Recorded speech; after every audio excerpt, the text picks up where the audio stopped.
વતી વાહન વ્યવહાર ઠપ, ઇલેક્ટ્રિસિટી અને પાણી સેવાઓ ખોરવાઈ। હિમાચલ પ્રદેશમાં ચાલુ વર્ષા ઋતુની શરૂઆતથી જ ભારે વરસાદના કારણે સમગ્ર રાજ્યમાં સામાન્ય જીવન અત્યંત પ્રભાવિત થયું છે। છેલ્લા કેટલાક દિવસોમાં સતત થઈ રહેલી ભારે વૃષ્ટિના પગલે મુખ્ય 4 રાષ્ટ્રીય માર્ગો સહિત લગભગ 383થી વધુ રસ્તાઓ પર વાહન વ્યવહાર સંપૂર્ણ ઠપ થઈ ગયો છે। વીજ વિતરણ અને પીવાનું પાણી જેવી મૂળભૂત સેવાઓ પર ગંભીર રીતે ખોરવાય છે, જેના લીધે અનેક વિસ્તારમાં લોકો ગંભીર મુશ્કેલીઓનો સામનો કરી રહ્યા છે।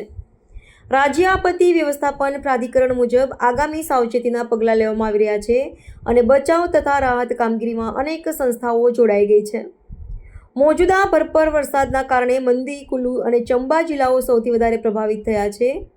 માર્ગ બંધ થતાં અને વિદ્યુત પાણી પુરવઠો બંધ થયો હોવાથી ગ્રામ્ય વિસ્તારોમાં સામાન્ય જનજીવન ઠપ થઈ પડ્યું છે। અત્યાર સુધીમાં 173 લોકોને પહેલેથી જ જીવ ગુમાવવાનો વારો આવ્યો છે, જેમાં મોટા ભાગે ભૂસ્ખલન, પૂર તેમજ સડક અકસ્માતો જવાબદાર રહ્યા છે।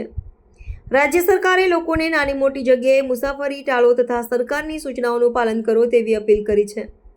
સતત વરસાદને પગલે ઇમરજન્સી ટીમો તાત્કાલિક રીતે કામગીરી અને બચાવ માટે તૈયારી પર છે, તો બીજી બાજુ માવઠાને કારણે નુકસાની સરો પણ ખરાબ વધી છે।